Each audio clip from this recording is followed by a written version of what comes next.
A telling thing happened a while back when Jesus was standing in front of Pontius Pilate. It's right here in the Bible, John 18:37. Jesus says to him, "For this purpose I was born, and for this purpose I have come into the world, to bear witness to the truth.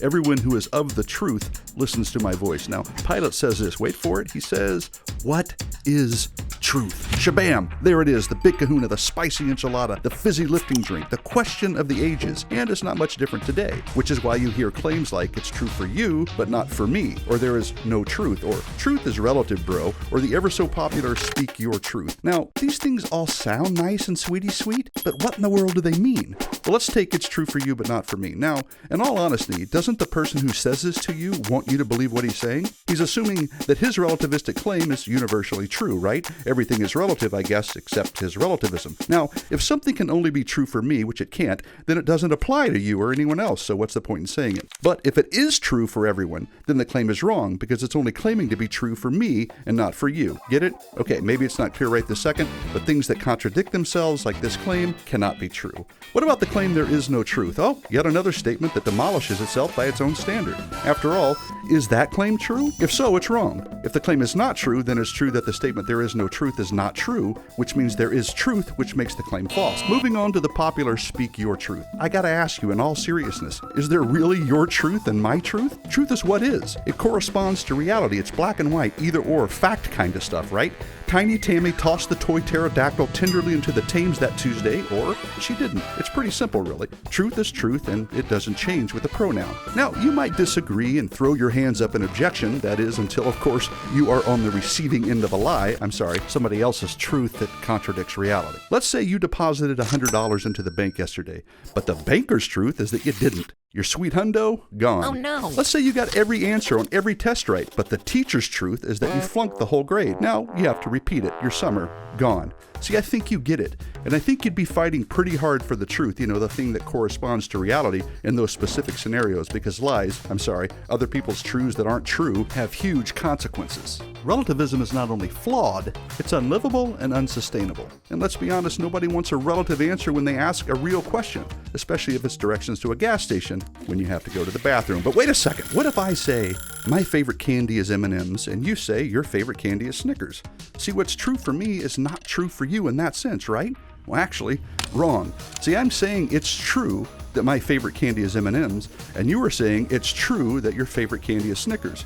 We're simply stating the truth about our preferences. Now, you gotta watch out for preferences, beliefs, and opinions trying to sneak their way into truth's exclusive club. After all, you can prefer that you have a blue hat when you only have a white one, but it doesn't change the facts. You can believe the moon is made out of cheese, but it doesn't make it true. And it might be your opinion that 5 plus 5 is actually 13, but you'd be wrong. See, tricky word games don't change the truth. They get you nowhere. As Double Dubs would say, you get nothing. You lose. Good day, sir. But what about morality? That's the big one. One person thinks it's wrong to commit adultery, and another thinks it's not. So the one might say, I'm glad you have your truth, baby, but it doesn't work for me. First of all, what you think about the truth doesn't change it. A thing is either true or not, even moral duties and obligations. Second, truth is not dependent on the subject, that is you or me. It's objective. So whether it works for us or not doesn't change what's actually true. Third, since these two claims are in direct opposition to one another, only one can be true. This is the irrefutable, unstoppable, unbreakable, incontrovertible law of non-contradiction, smashing through the nonsensical, irrational, and weak wall of hocus-pocus relativism. And,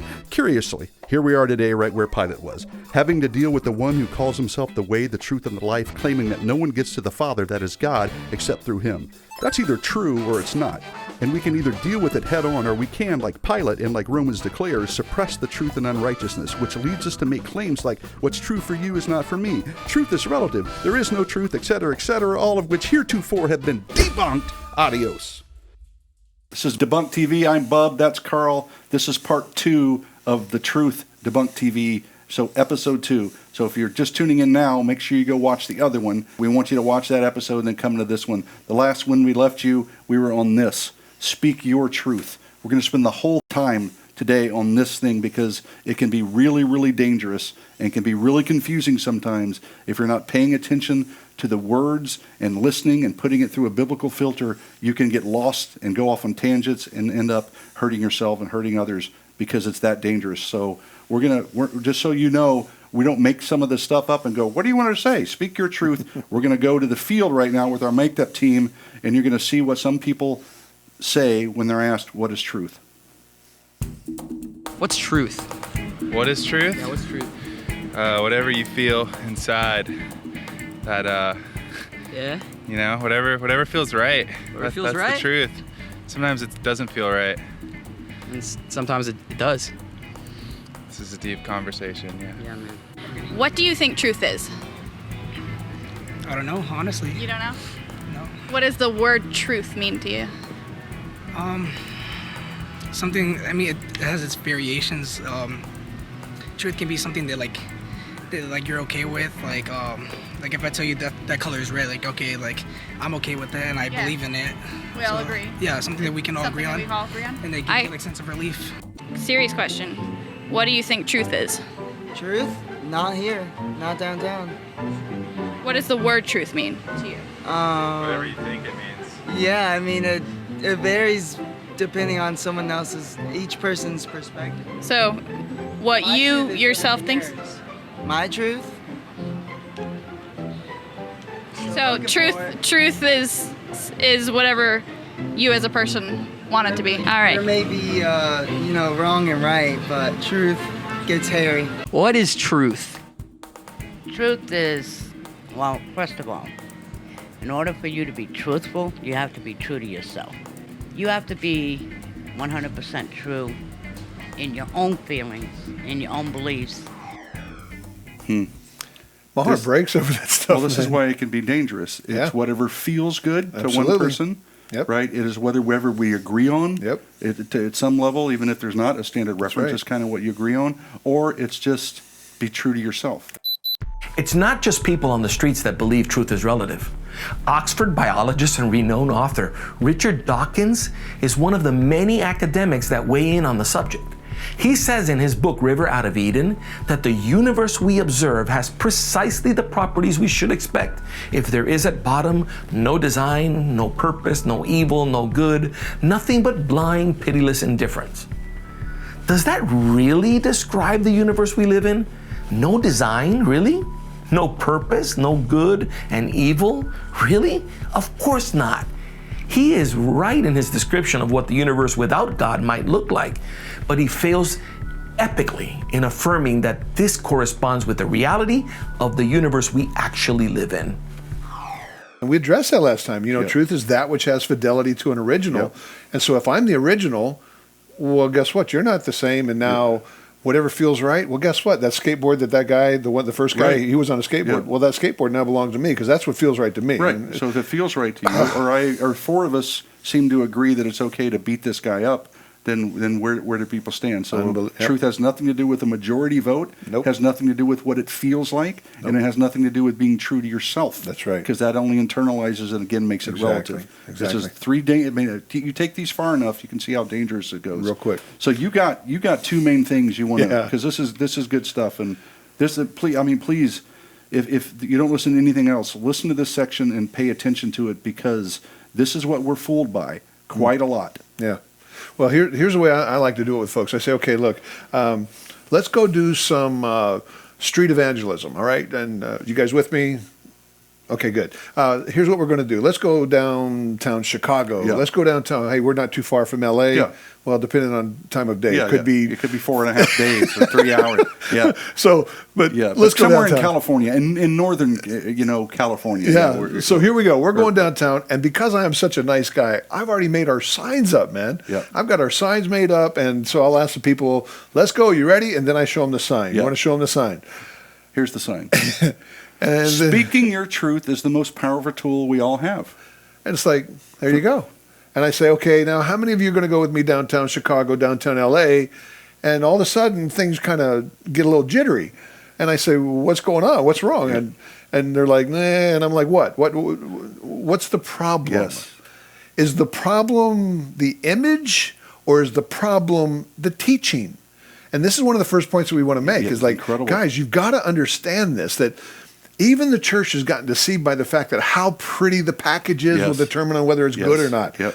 Furthest thing from the truth, okay? Yep. Because think about it. God said very clearly that there is a way that seems right to man, but the ends, Yeah, into death. That's Yeah, right. yeah. So it's like you can't look at the package. I mean, of course, we want to have a nice studio and nice packaging and all that stuff, but the content is king. And I mean, Yeah. we got to put the focus on Yeah. that. So Well, I think it's important to realize the difference there, because it also goes the other way. Just because you're a good man, yes, you can say incorrect things. exactly true. And you can go, well, look, you're not saying that he is or isn't. I'm No, just saying no, that you put any person up there. That's right. And it tends to sway. Oh, if A.W. Tozer said that, if Yeah. C.S. Lewis said Exactly. that, oh, if this guy said it, That's then right. you're like, well, then what? But you still got to separate. Absolutely. The Be a key is Berean. to separate. Be in that Berean. And lock in and go, okay, I like this guy a lot. Doesn't mean what he's That's saying right. is true, or I can't stand this guy. Doesn't mean what he's saying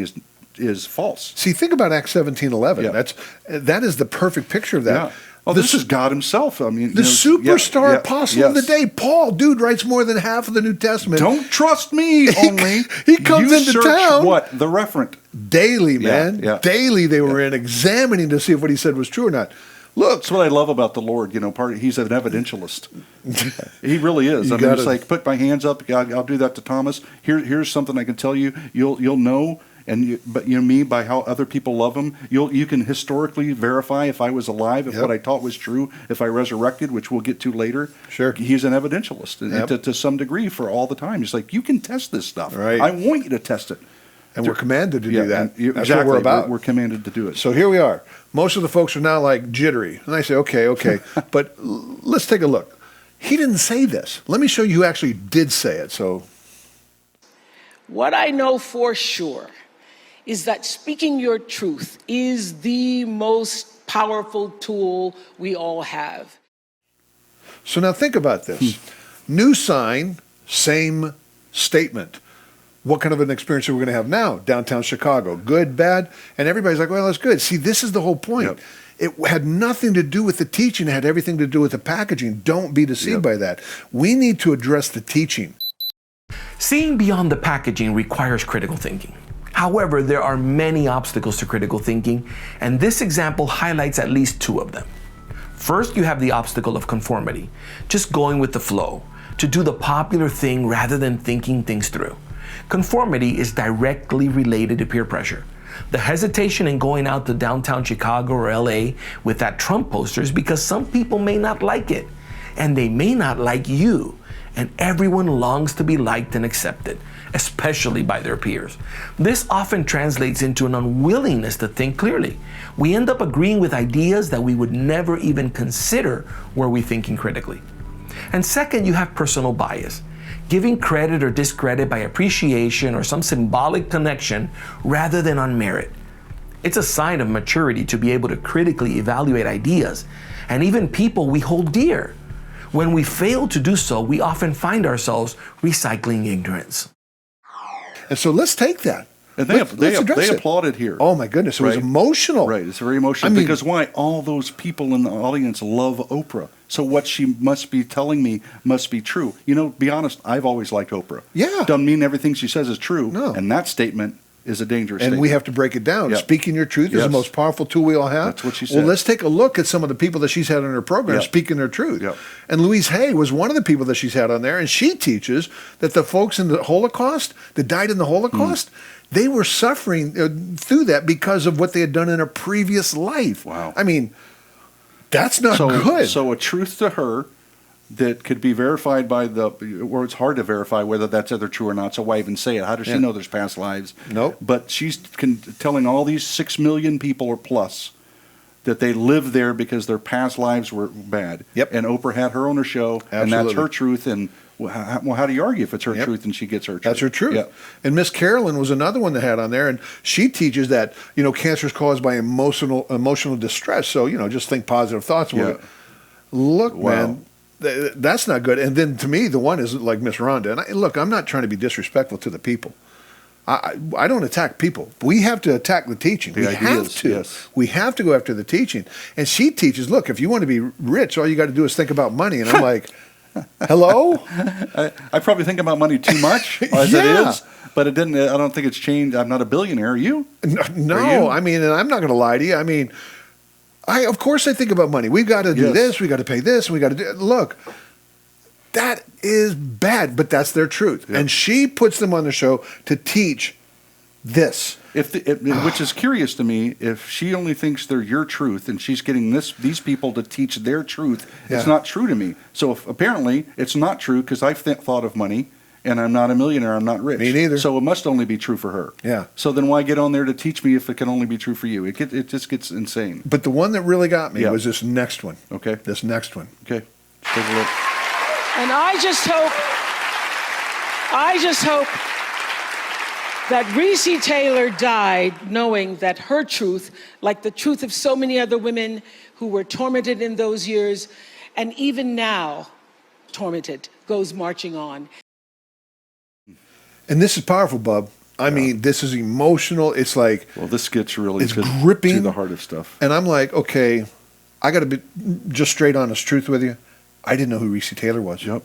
And then I had to do the research because, I mean, she mentioned this, like, so who's this? Yep. Reese Taylor was a woman who was walking home from church one night. 6 white men pull her into a car, take her out into the country. They abuse her. They get done. They blindfold her, throw her alongside of the road, and tell her if she tells anybody that they're going to kill her. She wasn't quiet. She went to the police. Police did nothing. She goes to the NAACP. They send in an investigator. The investigator comes in, and in the course of doing all the investigation, they're meeting, they're talking, sitting in the home of Reese Taylor. One of the guys that had abused Reese is driving up and down the street. Eventually, the sheriff bursts through her door and tells the NAACP investigator, get out of town.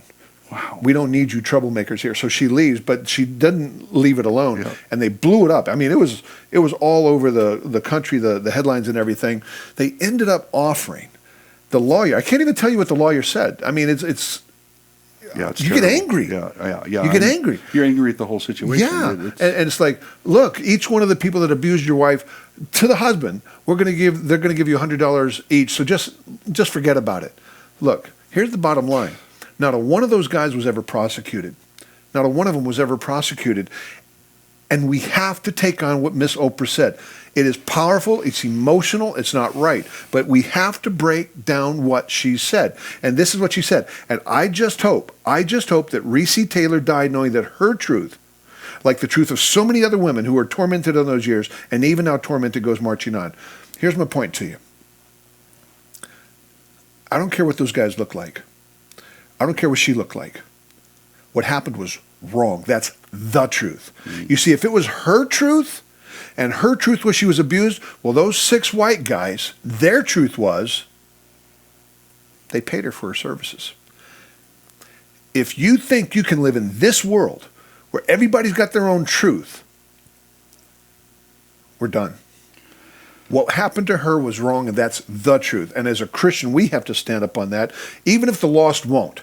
You can claim that this is what's right for me and that's what's right for you, then you're going to have to live with this until it all blows up and burns up. Guys, we have to stand on the truth. Well, you take the 3 statements from the mic'd up, the debunked mic'd up. The first guy, it's a feeling. Yep. So the 6 guys feel it's okay. It was okay. Forget the and so did the town, and so did the sheriff. And everyone at that time, as if time shifts morality, which it never does. They just get around each other and don't want the trouble, and that's what happens to people because they, again, no standard referent, I don't know where they're grabbing their morality from, but it's obviously not scripture.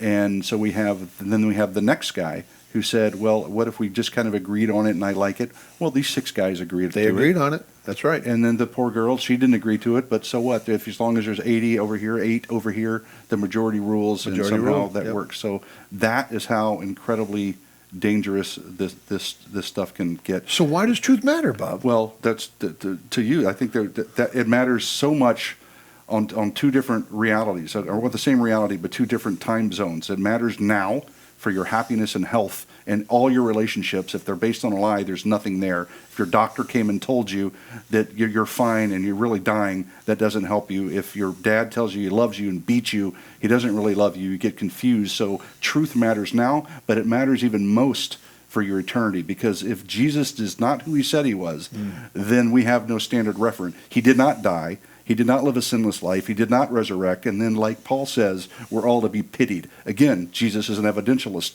Look at this.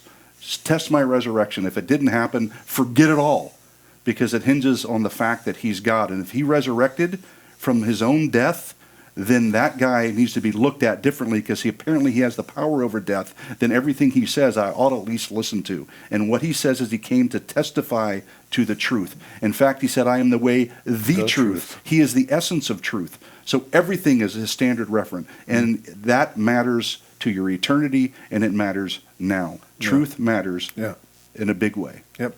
And because it matters, yes, I think we got to own it. Absolutely. I mean, that's why I bring in the scripture here to look, Philippians 2:12. It says to work out your own salvation.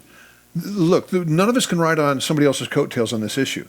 My children can't ride on my coattails. Right. They can't. Right. Granddaddies, look, you're going to have to make a decision. Choose you this day who you are going to follow. You have to own this. Yep. This is on you. And I mean, it's so important. Joshua 1:8, it tells us, look, that we're supposed to do as it is written, do everything as it is written, according to as it is written. This is an important issue. You have to own it. If you're a Christian, you got to own it. But you also have to do the second part, which is you got to search for it. This is, you're not going to pick this up from osmosis. Our prayer is that, yes, we do some things that are fun. We use the debunk to hook to get people to think and jab, think.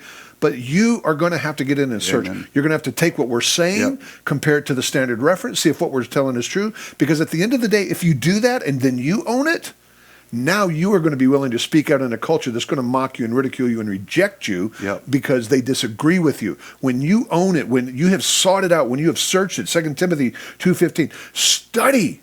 Study to show yourself approved. When you do that, it's going to embolden you to stand up in a culture that just thinks different. I mean, remember, we talked about Acts 17:11. The superstar apostle of the day, brother, and they're checking him out. We have to do this. You have to do this. You have to examine. This is what they did. They examined and they did it daily. There's a pattern. And then that third one to me is like, you're going to have to critically evaluate the evidence. I mean, 1 Thessalonians says, test everything. Test everything. When you do that, look, God blesses obedience. I've come to a firm belief in this, man. He blesses obedience. And when you do those 3 steps, you own it, you search it, and it'll change everything in your life. If you're a non-Christian sitting there right now thinking we're a bunch of whatever, do what Josh McDowell did. Do what J. Warner Wallace did. Do what all these people have done, where they took it and they went in, they started studying, they started digging to disprove it. Lee Strobel. Lee Strobel. Go try it. See what happens. The dare is, I mean, most of this is all to Christians, but the dare to non-Christians is investigate, open your mind, and go look, and then follow the evidence. Follow the evidence. That's the challenge, because I'm so confident in it. Is right. You go search it out, and I mean, one thing you can do is go, okay, God, I don't even believe in you. I give you 30 days, and I'm going to look into it. I don't know what will happen. I'm not saying that's the best way to do it, but I'm saying if you want to take that challenge as a non-believer, what do you got to lose? It's 30 days of your life. Go look at it. Go ask people. Look at some of this stuff. But here's the thing that I think that we're on par with here is that we've just exposed 50 minutes of explaining what the truth is, and defining the truth, and showing you the error of what if you get it wrong. You can go and test this yourself every day.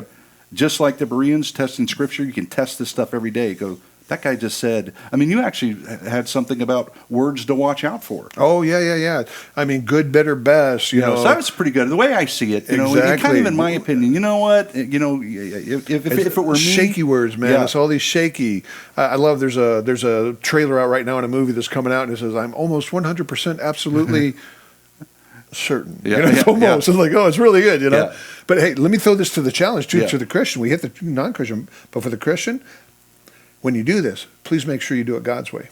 Because it's real easy to start getting nasty and aggressive and all that stuff. But, man, we need boldness in this culture, no doubt about it. But make sure that you're speaking the truth in love. Make sure that you're representing Jesus well when you do these things. Well, because it's different, because knowledge puffs up, but truth doesn't. Because the truth works on you inwardly.